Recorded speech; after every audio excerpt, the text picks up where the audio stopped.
खेती ऑर्ਡੀनेंस ਨੂੰ ਲੈ ਕੇ ਕੇਂਦਰ ਸਰਕਾਰ ਦਾਅਵਾ ਕਰ ਰਹੀ ਹੈ ਕਿ ਕਿਸਾਨਾਂ ਦੀ ਆਮਦਨ ਦੁੱਗਣੀ ਹੋਏਗੀ, ਕਿਸਾਨਾਂ ਨੂੰ ਫਾਇਦਾ ਹੋਏਗਾ, ਲੇਕਿਨ ਦੂਜੇ ਪਾਸੇ ਕਿਸਾਨ ਵਿਰੋਧ ਕਰ ਰਹੇ ਨੇ, ਸੜਕਾਂ ਤੇ ਬੈਠੇ ਹੋਏ ਨੇ। ਇਸ ਪੂਰੇ ਮਸਲੇ ਦੇ ਉੱਤੇ ਗੱਲਬਾਤ ਕਰਨ ਦੇ ਲਈ ਖੇਤੀਬਾੜੀ ਮੰਤਰੀ ਮੇਰੇ ਨਾਲ ਨਰਿੰਦਰ ਸਿੰਘ ਤੋਮਰ ਨੇ, ਜੋ ਪੰਜਾਬੀ 'ਚ ਗੱਲਬਾਤ ਇਹਨਾਂ ਦੇ ਨਾਲ ਕਰਾਂਗੇ ਔਰ ਸਮਝਾਂਗੇ ਕਿ ਇਸ ਵੇਲੇ ਜ਼ਰੂਰਤ ਕਿਉਂ ਪਈ, ਕਰੋਨਾ ਕਾਲ 'ਚ ਜ਼ਰੂਰਤ ਕਿਉਂ ਪਈ, ਔਰ ਜਦੋਂ ਜਿਨ੍ਹਾਂ ਕਿਸਾਨਾਂ ਦੀ ਤੁਸੀਂ ਗੱਲ ਕਰ ਰਹੇ ਹੋ ਉਹ ਕਿਸਾਨ ਤਾਂ ਸੜਕਾਂ ਤੇ ਬੈਠੇ ਹੋਏ ਨੇ, किसान धरने लगा रहे हैं और ये कहा जा रहा है कि पंजाब के किसानों को मारिया जा रहा है केंद्र सरकार वालों। पंजाब के और देश भर के किसान भाइयों और बहनों को ये कहना चाहता हूँ कि भारत सरकार जो विधेयक ला रही है, ये विधेयक किसान के क्षेत्र में आमूल चूल परिवर्तन करने वाले। किसान जो अभी APMC कानूनों की जंजीर में जकड़ा हुआ था, उसको स्वतंत्रता प्रदान करने वाले। मूल्य आश्वासन विधेयक के माध्यम से ये पहला कानून बनने जा रहा है जिसमें बुआई के समय ही किसान चाहे तो प्रोसेसर के साथ समझौता करके अपनी फसल का भाव तय कर सकता है, और जो करार में फसल का भाव तय होगा वो फसल का भाव देने के लिए व्यापारी और प्रोसेसर कानूनी रूप से बाध्य होगा। ये प्रावधान भी हमने इसमें किया है। जहाँ तक कृषि उपज व्यापार और वाणिज्य विधेयक का मामला है, उस मामले में हम लोग ये प्रावधान करने जा रहे हैं कि अभी तक सामान्य तौर पर जो किसान भाई हैं वो अपना उत्पादन मंडी में लेकर आते हैं। मंडी में 10, 12, 15, 20, 25 लाइसेंस वाले जो व्यापारी हैं वो उसके उत्पादन का ऑक्शन करते हैं। ऑक्शन में जो मूल्य तय हो जाता है वो मूल्य किसान की मर्जी का ना हो तो भी किसान को शाम को उसको मंडी में बेचकर ही जाना पड़ता है। हमारा यह विधेयक APMC एक्ट को प्रभावित नहीं करता, मंडी को किसी भी प्रकार से प्रभावित नहीं करता। APMC एक्ट राज्य का विषय है, राज्य जैसे चाहे उसमें कानून बना सकता है, जैसे चाहे उसमें फीस लगा सकता है।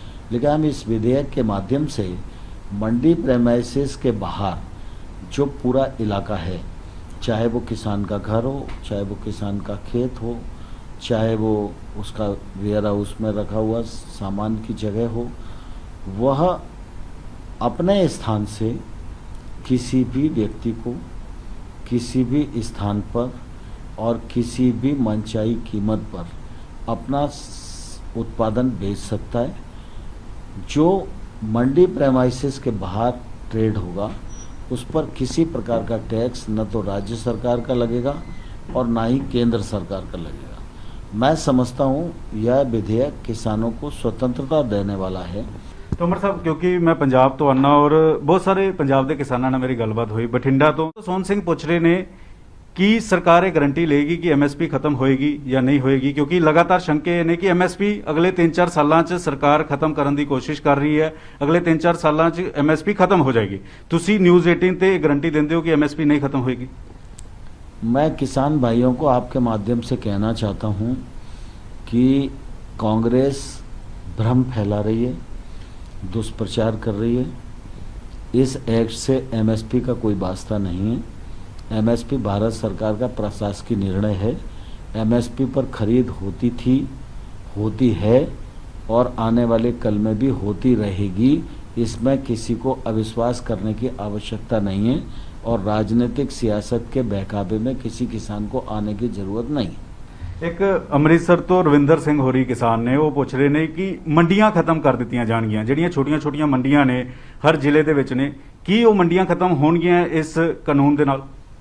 नहीं, मंडी मैंने बताया ना कि मंडी राज्य का विषय है, मंडी पर हमारा कानून बिल्कुल भी नहीं लगता है। लुधियाना तो किसान ने सुरिंदर सिंह होरी वो एक इस गल नूं पुछ रहे ने कि ਵੱਡੇ ਕਿਸਾਨਾਂ ਨੂੰ ਤਾਂ ਇਸ ਦਾ ਫਾਇਦਾ ਮਿਲੇਗਾ, ਲੇਕਿਨ ਜਿਹੜੇ ਛੋਟੇ ਕਿਸਾਨ ਨੇ, ਛੋਟਾ ਕਿਸਾਨ ਮਾਰਿਆ ਜਾਏਗਾ ਜਦੋਂ ਕਾਰਪੋਰੇਟ ਘਰਾਣਿਆਂ ਦੀ ਐਂਟਰੀ ਹੋਏਗੀ। ਇਹ ਕਿਹਾ ਜਾ ਰਿਹਾ ਹੈ ਕਿ ਕਾਰਪੋਰੇਟ ਘਰਾਣਿਆਂ ਦੀ ਐਂਟਰੀ ਹੋਏਗੀ, ਪਹਿਲਾਂ 3-4 ਸਾਲ ਤਾਂ ਮੁਨਾਫਾ ਦਿੱਤਾ ਜਾਏਗਾ, लेकिन उस तो बाद वो अपनी मर्जी के रेट जोड़े ने तय करेंगे और छोटा किसान मर जाएगा, क्योंकि पंजाब 2 एकड़ के ज़्यादातर किसान ने, पंजाब 5 एकड़ के ज़्यादातर किसान ने, 70% इस तरीके 2 या 5 एकड़ के।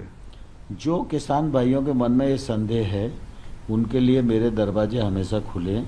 मैं आपके माध्यम से विनम्रतापूर्वक किसानों को आग्रह करना चाहता हूँ, ये दोनों एक्ट सिर्फ छोटे किसान के जीवन स्तर में बदलाव लाने वाले हैं और कोई कॉर्पोरेट नहीं आएगा। डेमोक्रेसी है, कॉर्पोरेट कैसे किसान को कर लेगा? किसान हमारे देश की ताकत है, छोटा व्यापारी भी हमारे देश की ताकत है, किसी का भी नुकसान इससे होने वाला नहीं है। ਮੰਤਰੀ ਜੀ ਇੱਕ ਸਵਾਲ ਹੋਰ, ਅਗਰ ਕਿਸਾਨਾਂ ਨੂੰ ਤੁਸੀਂ ਸਮਝਾ ਸਕੋ 5 ਫਾਇਦੇ ਜਿਹੜੇ ਨਵੇਂ ਕਾਨੂੰਨ ਆਏ ਆ, 5 ਫਾਇਦੇ ਜਿੰਦੇ ਨਾਲ ਤੁਸੀਂ ਕਹਿ ਰਹੇ ਹੋ ਕਿ ਕਿਸਾਨਾਂ ਦੀ ਜ਼ਿੰਦਗੀ ਬਦਲੇਗੀ, ਜੋ 70 ਸਾਲਾਂ 'ਚ ਕਿਸਾਨ, ਕਿਉਂਕਿ ਅੰਨਦਾਤਾ ਕਿਹਾ ਜਾਂਦਾ ਵਾ, ਪੂਰੇ ਦੇਸ਼ ਦਾ ਢਿੱਡ ਭਰਦਾ, ਤਾਂ ਉਸ ਦੇ 5 ਫਾਇਦੇ ਦੱਸ ਦਿਓ। देखिए, किसानों को कृषक उपज व्यापार और वाणिज्य अधिनियम के माध्यम से किसानों की फसल बेचने पर कोई टैक्स नहीं लगेगा। टैक्स नहीं लगेगा तो उसका फायदा किसको मिलेगा? किसान को ही फायदा मिलेगा, क्योंकि व्यापारी तो टैक्स देता नहीं। व्यापारी को जितना टैक्स देना पड़ता है उतना किसान से कम में खरीदता है। तो एक तो टैक्स फ्री होगा, तो इसका किसानों को फायदा होगा। दूसरा, अभी तक कोई भी कानून इस बात का प्रावधान नहीं करता कि किसान का पेमेंट 3 दिन के भीतर होना चाहिए। हमारा ये एक्ट इस बात का प्रावधान करता है कि किसान का 3 दिन के भीतर पेमेंट करना पड़ेगा। दूसरा, आपका जो मूल्य आश्वासन हमारा दूसरा एक्ट है, जैसे छोटे किसान की बात आपने कही, आज एक किसान 2 एकड़ वाला है। अब 2 एकड़ वाला किसान न तो खुद अपने खेत में कोई इन्वेस्टमेंट कर सकता है क्योंकि उसकी ताकत नहीं है, कोई भी बड़ा आदमी उसके पास इसलिए नहीं पहुंचता कि वो किसान के उपज का वॉल्यूम इतना कम है कि वो कहाँ उससे खरीदने के लिए जाए। तो इस एक्ट के माध्यम से जब ओपन खरीद हो जाएगी तो किसान को कहीं जाना नहीं पड़ेगा, बड़ा व्यापारी किसान के घर तक, किसान के खेत तक पहुंचेगा, इसका फायदा किसान को मिलेगा। दूसरा, ये मूल्य आश्वासन एक्ट इस बात का प्रावधान करता है कि फसल की बुआई के समय करार होगा, और जब बुआई के समय करार होगा तो करारकर्ता और किसान एक औसत कीमत करार में तय करेंगे। कोई भी कानून आज तक बुआई के समय इस कीमत पर माल खरीदा जाएगा ये प्रावधान नहीं करता। इसमें बुआई के समय दोनों लोग एग्रीमेंट करेंगे कि इतना मूल्य आपकी फसल का मैं दूंगा, और जो औसत मूल्य करार में तय होगा, मान लो फसल आई जी, और फसल के समय भाव काफ़ी अच्छा है जी, तो उसी एग्रीमेंट में ये भी प्रावधान होगा कि भाई अगर बाजार में मूल्य इस औसत मूल्य से इतना बढ़ गया तो इतना प्रतिशत जो करार में तय होगा वो किसान को और मिलेगा। तीसरा, इसका फायदा ये है कि करारकर्ता और किसान के बीच में जो औसत मूल्य का करार होगा वह करारकर्ता देने के लिए बाध्य होगा। अगर प्राकृतिक आपदा आ जाए, कोई कीड़ा लग जाए, उससे फसल नुकसान हो जाए, तो करारकर्ता को वो औसत मूल्य तो देना ही पड़ेगा। हमने ये भी प्रावधान किया है कि दोनों के बीच में अगर कोई विवाद होगा तो किसान से सिर्फ उतनी ही वसूली की जा सकेगी जो प्रोसेसर ने उसको आदान दिया है।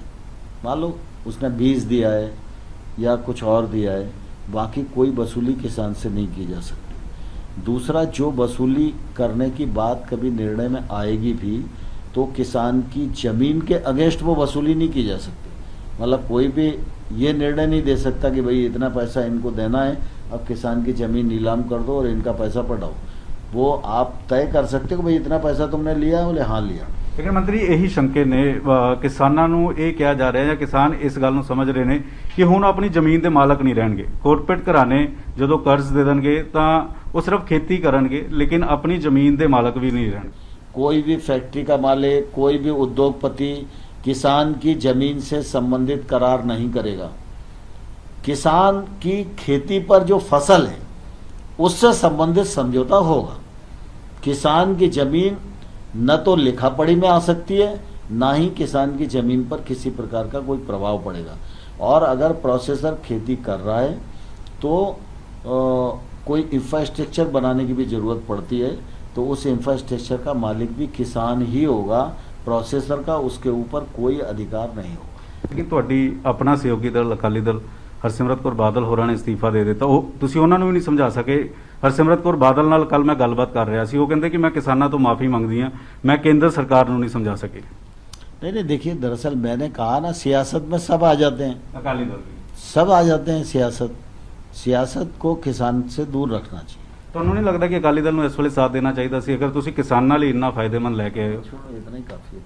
ਤਾਂ ਖੇਤੀਬਾੜੀ ਮੰਤਰੀ ਨਰਿੰਦਰ ਸਿੰਘ ਤੋਮਰ ਨਿਊਜ਼ 18 ਦੇ ਨਾਲ ਗੱਲਬਾਤ ਕਰ ਰਹੇ ਨੇ ਔਰ तमाम ਸਵਾਲਾਂ ਦੇ ਜਵਾਬ, ਜਿਹੜੇ ਕਿਸਾਨਾਂ ਦੇ ਜਵਾਬ ਸੀਗੇ, ਚਾਹੇ ਜਲੰਧਰ ਦੇ ਕਿਸਾਨਾਂ ਨੇ ਸਵਾਲ ਪੁੱਛੇ, ਚਾਹੇ ਅੰਮ੍ਰਿਤਸਰ ਦੇ ਕਿਸਾਨਾਂ ਨੇ ਸਵਾਲ ਪੁੱਛੇ, ਬਠਿੰਡਾ ਦੇ ਕਿਸਾਨਾਂ ਨੇ ਜਿਹੜੇ ਸਵਾਲ ਪੁੱਛੇ, ਉਹ तमाम ਸਵਾਲਾਂ ਦੇ ਜਵਾਬ ਲੈਣ ਦੀ ਕੋਸ਼ਿਸ਼ ਖੇਤੀਬਾੜੀ ਮੰਤਰੀ ਨਰਿੰਦਰ ਸਿੰਘ ਤੋਮਰ ਹੋਰਾਂ ਕੋਲ ਲਈ। ਕੈਮਰਾਮੈਨ ਜਿੰਦਰ ਦੇ ਨਾਲ ਪੰਕਜ ਪਾਹੀ, ਨਿਊਜ਼ 18